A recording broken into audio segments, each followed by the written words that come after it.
Hello gandang people! Ngayon, tuturuan ko kayo paano magluto ng chicken curry na masarap.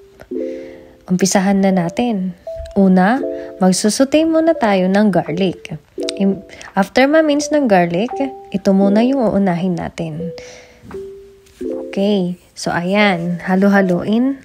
And then, lagyan natin ng maliliit na hiwa ng ginger.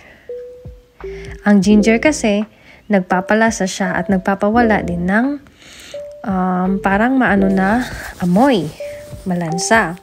Then, lagyan natin ng sibuyas. Ayan, onion.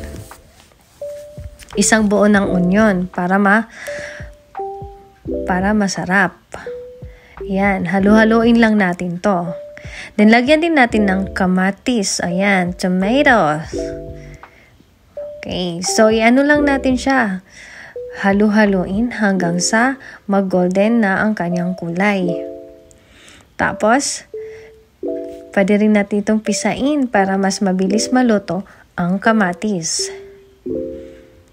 Ayan, gandang people. Then, ipapakita ko sa inyo ang marinated na to na chicken. So, haluin na natin to.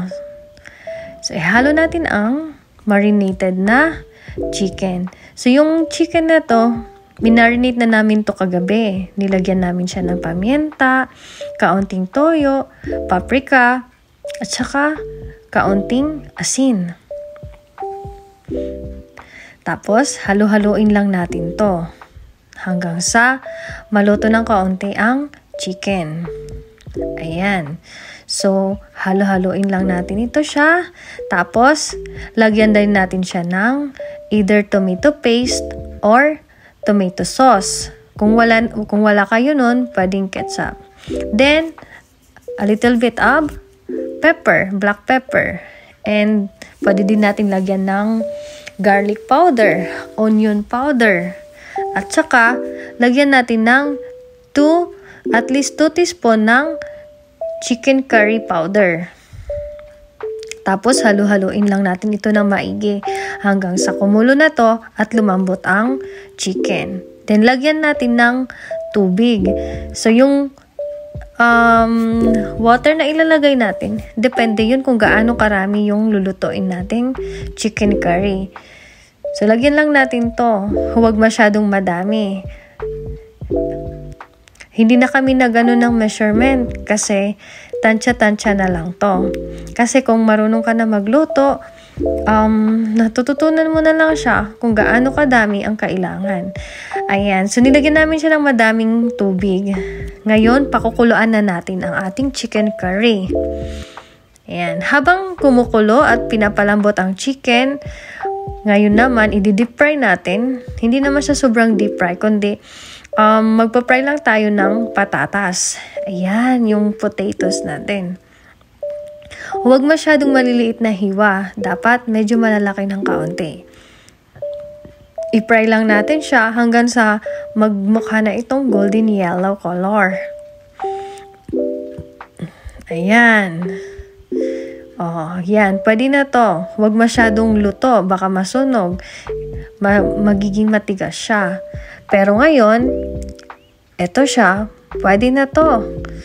Pwede na natin tong tanggalin sa mantika para hindi siya masyadong maluto. So, ngayon naman, pwede pa natin tong lagyan ng lemon pepper seasoning or kung ano pa yung mayroon ka sa kusina na available na pwedeng pampalasa. Ayan, yan. Yung lemon pepper, isa siya sa mga sikreto na ginagamit ng ate ko. Ngayon, yung carrots na may patatas, yung carrots naman yung ating piprituhin. Ipapry din natin siya para mamaya ilalagay na lang yung mga ayon. So, pag na-fry na at medyo luto na yung ating chicken curry, ihahalo na lang natin yung ating na-fry na patatas at saka carrots. Ayan. Tapos, atin tong hahalo-haloin. So, medyo maliit yung aming kawali na nagamit. Pero, kasya lang naman siya sa dami ng aming niluto na chicken. Ngayon, hahalo-haloin natin ang ating chicken curry at saka yung mga mixed ingredients niya tulad ng patatas at saka carrots. Yan. So, dahan-dahan lang naming hinalo kasi baka malabas yung nasa loob. Choink! So, ngayon, na medyo nahalo na siya, kukuha naman tayo ng gata. Lalagyan na natin siya ng coconut milk. Dahil wala kaming presko na buko, ginamit na lang namin yung coconut milk in can. So, hahalo-haloin na natin to. Ayan. Dahan-dahan lang para hindi mapaso.